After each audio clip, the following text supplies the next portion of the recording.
What's up everyone and welcome back to the channel. Today we have many things to talk about. But before, I have to talk about Aptoide to give you some more news about it for the players who want to spend in the game in March. First of all, remember that using Aptoide you are gonna get up to 16% cashback on every purchases in game. This is some money that you can reuse after buying some packs in game to buy other packs for free. For example, that pack here, normally it costs 93 euros, something like that. You are not gonna get 14 euros in cashback or 15, something like that. But if you are spending using my promo code between March 15th or 22nd, instead of getting only 15 euros as cashback after your purchase, you are gonna get 19% around that. So you are gonna save a lot of money. I don't know if it's right to say that you are saving some money because you are still spending in the game, right? But at least you are gonna spend less money if you are using my promo code AhkTaar between the 15th and the 22nd of March. And thank you to everyone that is using my promo code because it's also a way to support my channel. Outside of my promo code, you are also gonna have the 5% extra cashback on March 12th and March 27th. We have some promotion days on Aptoide. First of all, if you have a look to the Discord, we have a new code to redeem in game. You just have to copy Ocean 2024. Then open your game, click on your avatar settings, redeem code, paste it, confirm it, and then in game you can claim these rewards. Pretty interesting, right? Then still on Discord we have the banner of the week. Inside of it we are gonna have Jue Wu, Geeliman, Timi, Elaina and Narch. And in Epic Heroes banner we are gonna have Dorian, Karela, Melta and Seal. So let's talk about them. Jue Wu is one of the recent heroes that has been released in the game. He is a great hero, but I'm still trying him, so I can't give you any great advice on him for now. Just so you are aware of that, he is a hero for PvP. He can control a lot the enemy thanks to the Horrify. He's gonna get a lot of turn meta increase every time an enemy is gonna take a turn. In fact, he is gonna double his turn meta every time an enemy is gonna take a turn if he has less than 50% turn meta. This is a great way to take a lot of turns with him. On the ultimate, he can deal some interesting damage after removing some buffs if you have the exclusive 3. When you have Jue Wu, the goal is gonna be to take a lot of turns using him, and so you are gonna horrify the enemies most of the time.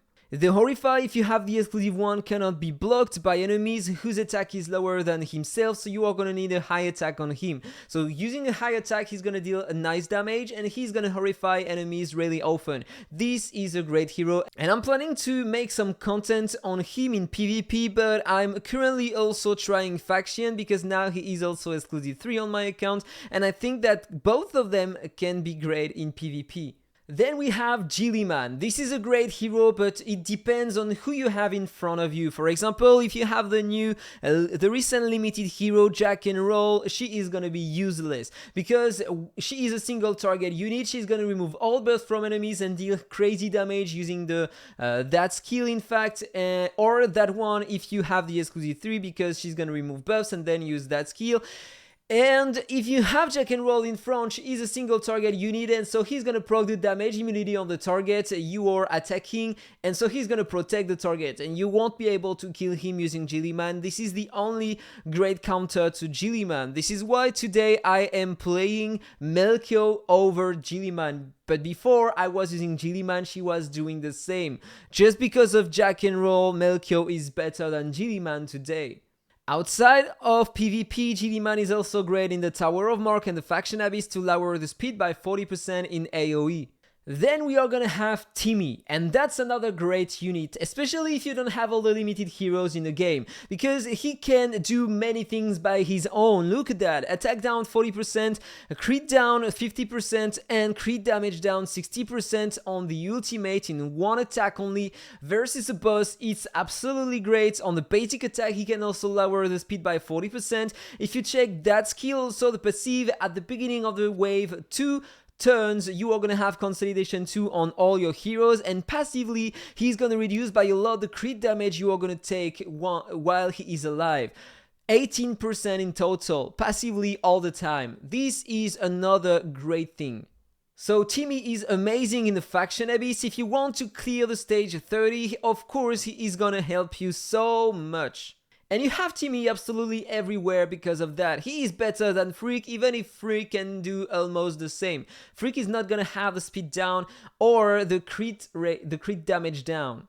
So if you don't have all limited heroes, he can be great, really useful in the Dwarven Ruins to break the damage of bosses, and this is another great hero to use in the Endless Cloister. I already made a video talking about him, and I was using him also to beat that boss in front, because you are gonna take so much damage if you can't reduce the damage of the boss, and thanks to Timi you are gonna break the damage of the boss. Of course, if you try to push higher stages such as that one, Timi is not gonna be enough. You are gonna need way more heroes such as Lydia to permanently consolidate your heroes, or lower the damage you are gonna take passively, and other heroes such as Nordak and others to prevent your heroes from taking too much damage at once. But Timi is a great hero for that. So that was Timi.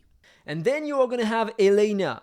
In my opinion, she is another good hero to play in PvP and in the Faction Abyss, and the Tower of Mark as well, because she can also reduce the speed of enemies in AoE by 40%, such as Geeliman does without any exclusive. She needs the first one, in fact, and she's gonna have 70% chance to reduce the speed of all enemies by 40%. She can heal a lot, cleanse attribute debuffs on your heroes, reduce the crit damage you are gonna take, increase the crit damage passively of your entire team. She can reflect, transfer all the debuffs she has on herself to a single target using the basic attack and break his defense by 30%. She is an interesting hero. For PvP, to remove buffs of enemies, reduce their speed, and then you are gonna be able to nuke them with other heroes. And for the Tower of Mark, to reduce the speed of enemies or provide a shield, 30% of her max HP if you have the exclusive 3. I'm still lacking the exclusive 3, I would love to get one extra copy of her, but I don't want to spend an eye on her. And in the Faction Abyss in the Holy Light Parliament, she is a great support to have. If you have a look to the lineups, you have her everywhere, and of course because she is one of the best support for this faction. And the last one in the banner is gonna be Narch, and this is one of the only hero I don't have on my account. This is a great bleeder to deal AoE damage, but sadly I don't know his true potential because I don't have him, so I won't be able to give you my advice on that hero. I apologize for that. I really do hope that in the future I'm gonna get lucky and summon him, so I'm finally gonna be able to make my own advice on that guy. But what I tried so far is his damage in AoE, and that was better than using a Nidrold or a Lysander, so that's a great hero. But about a single target, like bosses for example, I probably think that he is lacking damage in comparison with both Nidrold and Lysander. And in my opinion, this is clearly not a hero designed for PvP. So you can use him in the Faction Abyss, in the Eternal Sect, and probably in dungeons such as Negia and Rom, because they are taking more bleed damage past the stage 30. In terms of epic heroes now, you're gonna have Dorian, forget about him, he is such a bad hero. Then Karela from the Eternal Sect, and she can be useful in PvP and the Tower of Mark. She can remove buffs, that's an epic hero, and so she's gonna be able to help you removing the shield of the boss in the Tower of Mark. And in PvP with her passive, she can passively cleanse one control debuff on one ally. But be careful, it can be triggered only one time per turn. But that can be great in PvP. I would like to try that. I've been saying that so many times, and I still haven't built her. So I have to concentrate on that maybe in the future. Then we are gonna have Melter.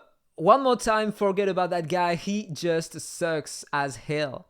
And the last one is Seol from the Eternal Sect, and that's a limited time hero, so if you want to acquire him, that's okay, but he might not help you that much. He has some interesting things in his kit though. He can apply a shield to your heroes, an immortal, a block debuffs, and that block debuff can help you a lot early game to clear campaign in 7 days if you want it. But outside of that, this is not gonna be a great hero at all. So that was all for the banner. Now let's talk about the events because we have some new ones. If you click there, There we go, we have many things to buy, because yes, this is Infinite Magicraid. When we have some events, we have almost 90% of the events or pay to win.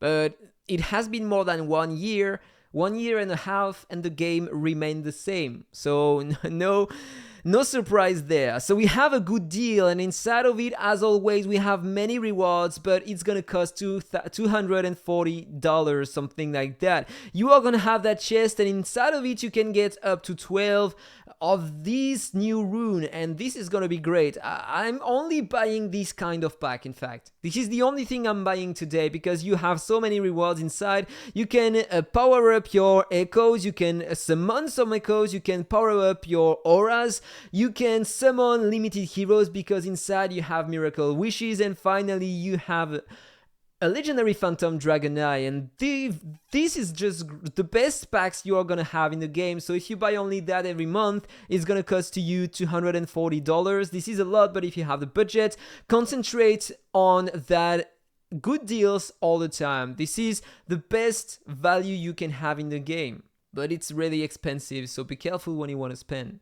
Then, as always, you have the holiday pass, you have some quests, and you have some rewards inside with an epic dragon eye for free. And then if you want to pay $20, you can get some extra rewards. It's up to you. You have up to 6 supreme wish, you have other food and experience. It's up to you. This is not a great value, I'm never buying it, but you can do whatever you want. And then you have some holiday packs, okay, with some extra value inside. Why not? This is not the best, but if you want to buy many things in the game, if you have the budget, you can do so. Remember that this is still today the best pack to buy some supreme and excellent wishes, because you also have some XP potions, and it costs $100, so it's up to you to spend your money as you wish. Then you have a holiday sign-in event in which you can acquire 4 copies of the new epic hero, a lot of gems and stamina, a new avatar, okay, why not? You have the holiday dungeon, a new content in which you can acquire a ton of gems, as you can see right there, so this is a great free-to-play event. And finally, you have that new event in which you have many chests to select some heroes. So in that one, you have these units. I would say that the best pick in that chest is probably Tug, because this is the hero that you are gonna use the most in the faction abyss. I mean, that guy Hoff can be useful in PvP, but it's on a niche team, so it depends on what you have and what you want on your account. Walter can be useful, but only in the Sunset Sages faction, because he has an extra damage reduction thanks to his poisons, and it might help you to push higher in the faction abyss. And then you have Hizaro, a good hero for the faction abyss only, or the Weathering Coast in a bleed team, but you are gonna need a ton of effect hit on him to apply the bleeds, and so you are gonna have to lower his attack and mastery to get more effect hits, and this is why he lacks some damage in comparison with a Nidroll, for example, or a Lysander. Finally, Fiona, absolutely useless everywhere. She has an interest in PvP only, but today, depending on the heroes you have, if you are in endgame, you will never use her. Also, every time you are using a key, depending on the round you are situated in, you have some rewards inside for each key, so why not? You start with 4 keys and you are forced to buy some extra to get some more rewards. So with only 4, don't expect to have many things.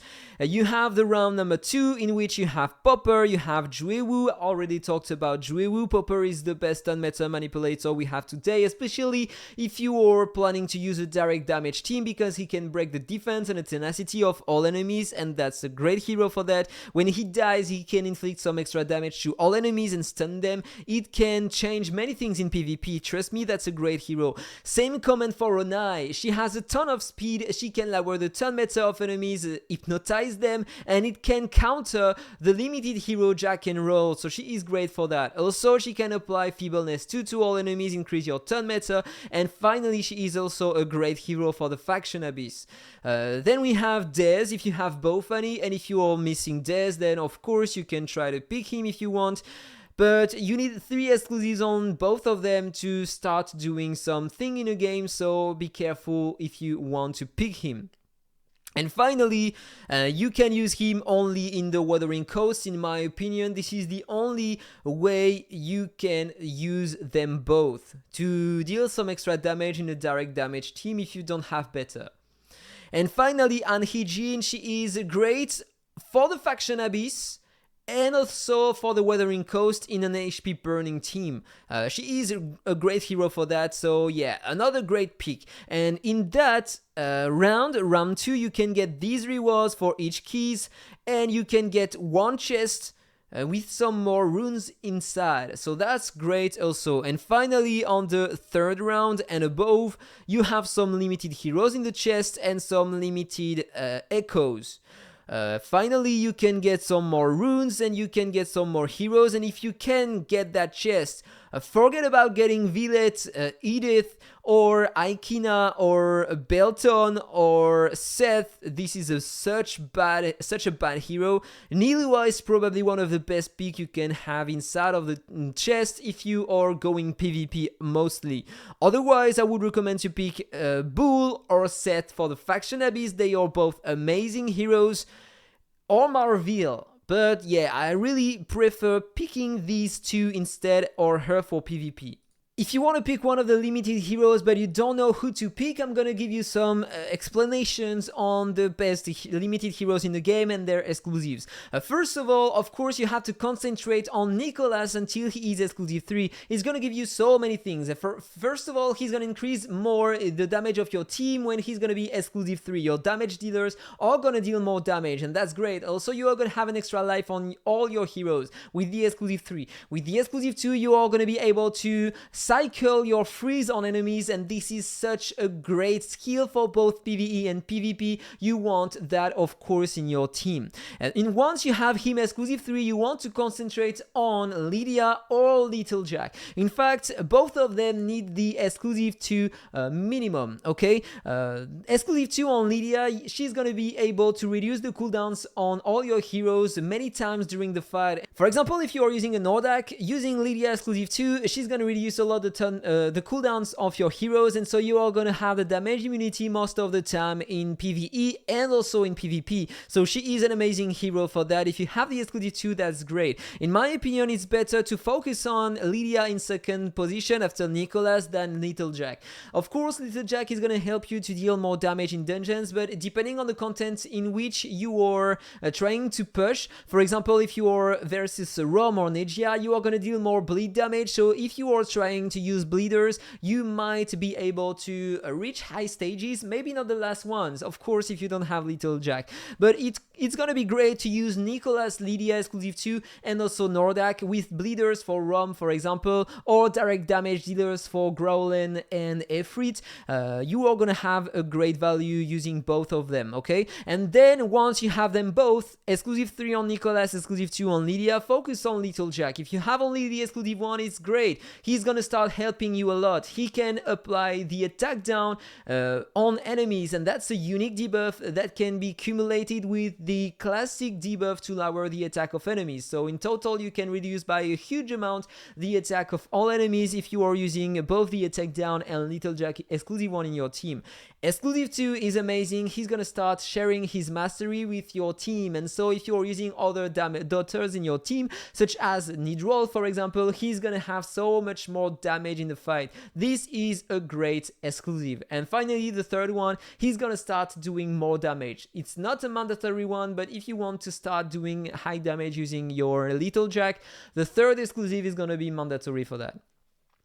Then the others, okay? Pauline is more or maybe only PvP unit. For the Faction Abyss, of course, he's gonna help so much, especially if you have the exclusive 3 on him, but outside of that, he is gonna be absolutely useless. You will never play your Pauline anywhere. Pauline is amazing for PvP, and you want the exclusive 3, of course, but you have other heroes inside, and E3 mostly PvP also. She can help in the Faction Abyss as well, of course. She's a limited hero, so okay, that's great that she can participate in your team in the Faction Abyss, but in PvP she can be great to protect your heroes, remove buffs on enemies, and deal high damage to them, but she is not the best hero to use. Jack and Roll is probably one of the best limited hero also. You want to use him in PvE and PvP once you have him and with exclusive, so he's gonna get some extra turns to your heroes, increase a lot their turn meta, their speed, and increase the damage of your damage dealers. If you're using him with your Little Jack or another damage dealer, your damage dealer is going to start dealing high damage. And for PvP, he is immune to the majority of controls, and it gives you a huge advantage also because he is immune to turn meta manipulation. So if you have a Popper in front or an Asindo, he won't take turn meta reduction. But he's not immune to silence though, so Asindo can counter him.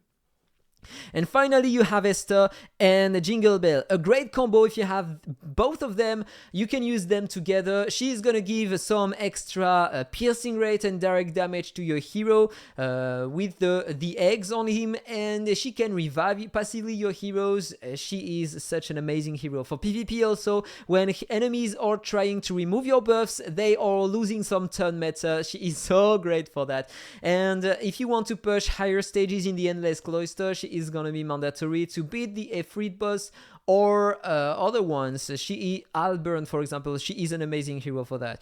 And Jingle Bell is by far the best direct damage dealer in the game. You have no match with other heroes. Even Melchior. Melchior is great for PvP to nuke enemies using only one skill. You want to end the fight with one attack. And for that, Melchior is going to be way better than Jingle Bell. He has way more damage than her for that. But on a long term, she's going to buff herself and get crazy damage. So on a long term battle, she's always going to perform a galaxy away in terms of damage than Melchior, okay? She is by far the best ones. And then you have the Echoes. The best ones to get, probably if you are using a direct damage dealer and if you want to increase your damage in both PvE and PvP, for example with a Jingle Bell, I recommend to pick that one from Moxie. You are going to have more attack with the base stats, and then you are going to have some more direct damage. That one is way better than the others. Even that one, I think the potential of the two Echoes are the same,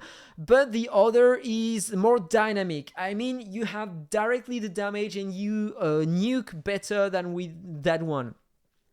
And also you have something that you have to take into consideration. If you are planning to use your direct damage dealer with Rister, you need more attack on your damage dealer than on Rister. And using that one, it's gonna give you more attack to your damage dealer, and so it's gonna be easier to have more attack than Rister. Because remember that the higher the attack on Rister, the higher the attack he's gonna share to, the most the attack he's gonna share with your other damage dealer. So this is why I prefer using that one. Even on a Melchior, if you want to use him in PvE also on a long-term battle, use that one instead of the epic one I recommend to use, because he can't crit with the epic one I'm using on him. Then that one is amazing. Okay, you can use it on every hero that can speed up your heroes. Even if it's a speed 20% to your heroes, it's gonna work. You are gonna have some extra direct damage and dot damage thanks to that one. It's absolutely perfect to increase even higher your damage. That one is amazing to have it on a hero that can provide a heal layer on your heroes, because you are gonna have an extra tenacity bonus on your heroes, and that bonus is gonna help you so much. 12% is amazing. Even if you don't have any star on the Echo, 12% is gonna be amazing. I survive easier using that one even if I don't have any star on it. I love that Echo to use on Ronai or on Luna, for example. It's a great Echo.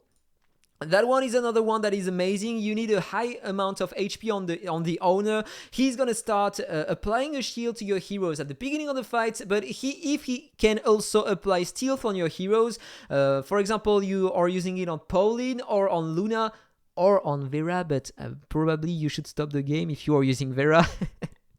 Then every time you're going to stealth your hero, you're going to provide them the shield again. And that's a big shield depending on the stars you have on the Echo and the resistance you have on the owner. This is a great Echo to use. And then the others, you have some good ones but less mandatory. You have that one. If you're using it on a hero with a consolidation, you can nullify some crit rate of enemies. This is going to be a great one. For PvP, it can be really useful to resist nuker team with Melchior, for example, because you are going to take some crits, but you have crit guaranteed, so I don't think it's going to work neither. Yeah. Think it's never gonna work with Melchior. But if you are using that against a team with Sun Wukong, for example, that team is taking forever, and generally one is dying because another one is dealing a bit more crit damage. If you are using that one, maybe if you have a consolidation in your team thanks to Catherine, who knows, then you put that on your Catherine, and then you are gonna start reducing the crit rate of all enemies by a lot. It can be really strong, I guess, but I have only one copy, and I don't think that 9% is a lot.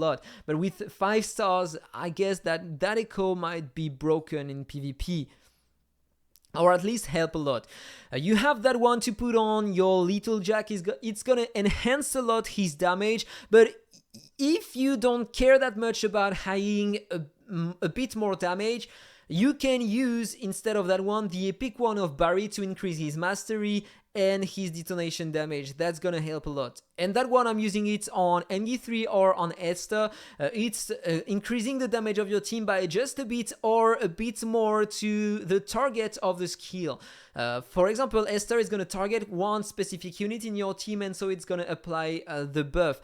Same command for MD3. This is why it works only on them both.